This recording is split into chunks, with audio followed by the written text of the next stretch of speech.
Hello friends, welcome to my channel. ಇವತ್ತೊಂದು ಸಿಂಪಲ್ಲಾಗಿ ಹಳ್ಳಿಗಳ ಕಡೆ ಮತ್ತು ನಮ್ಮ ಮನೆಗಳಿಗೆ ನಾವು ಹೇಗೆ ಮಾಡ್ತೀವಿ ತೊಗರಿಕಾಯಿ ಹುಳಿ ಅನ್ನೋದನ್ನು ತೋರಿಸ್ತೀನಿ. ಇದ್ರ ಜೊತೆಗೆ ಬಿಸಿ ಬಿಸಿ ಚಳಿಗೆ ಒಣಮೀನು ತಿನ್ನೋರಿದ್ರೆ ಹಾಕ್ಕೊಂಡು ತಿಂದರೆ ಸೂಪರ್ ಟೇಸ್ಟು. ಜಾಲಿ ಜಾಲಿ ಅವತ್ತೆಲ್ಲನೂ. ಸರಿ ಫ್ರೆಂಡ್ಸ್, ಹೇಗೆ ಮಾಡೋದು ಅಂತ ಸಿಂಪಲ್ಲಾಗಿ ತೋರಿಸ್ತೀನಿ.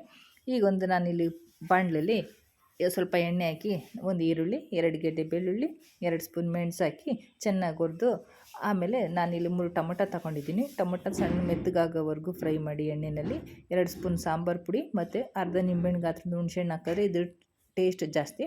ಸೊ ಅರ್ಧ ನಿಂಬೆಹಣ್ಣು ಹುಣಸೆಹಣ್ಣು ಹಾಕ್ಬಿಟ್ಟು ಸ್ವಲ್ಪ ಮೆತ್ತಗಾಗೋವರೆಗೂ ಆರಕ್ಕೆ ಬಿಡೋಣ.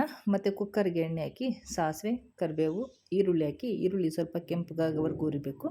ಕೆಂಪಗಾಗೋವರೆಗೂ ಹುರಿದಾದ್ಮೇಲೆ ನಾನಿಲ್ಲಿ ತೊಗರಿಕಾಯಿ, ಆಲೂಗಡ್ಡೆ, ಬದನೆಕಾಯಿ ತೊಗೊಂಡಿದ್ದೀನಿ. ಅದನ್ನೆಲ್ಲ ಹಾಕಿ ಎಣ್ಣೆಯಲ್ಲಿ ಒಂದು 5 ನಿಮಿಷ ಕೈ ಆಡಿಸ್ಬೇಕು. ಕೈ ಆಡಿಸಿದ್ಮೇಲೆ ನಾವು ರುಬ್ಬಿರ್ತೀವಲ್ಲ ಮಸಾಲೆ ಹಾಕಿ, ಅದಕ್ಕೆ ನಮ್ಗೆ ಎಷ್ಟು ಬೇಕೋ ಅಷ್ಟು ನೀರು ಹಾಕಿ, ರುಚಿಗೆ ತಕ್ಕಷ್ಟು ಉಪ್ಪು ಹಾಕಿ ಕುಕ್ಕರ್ ಮುಚ್ಚಿ ಒಂದು 3 ವಿಸಿಲ್ ಬೇಯಿಸ್ಬೇಕು ಫ್ರೆಂಡ್ಸ್. 3 ವಿಸಿಲ್ ಬೇಯಿಸಿದ್ರೆ ತೊಗರಿಕಾಯಿ ಸ್ವಲ್ಪ ಮೆತ್ತಗಾಗಿರುತ್ತೆ, ಸೂಪರಾಗಿರುತ್ತೆ. ನೋಡಿ ಫ್ರೆಂಡ್, ಆಗಲೇ ಆಲ್ರೆಡಿ ಬೆಂದಿದೆ ಇದು.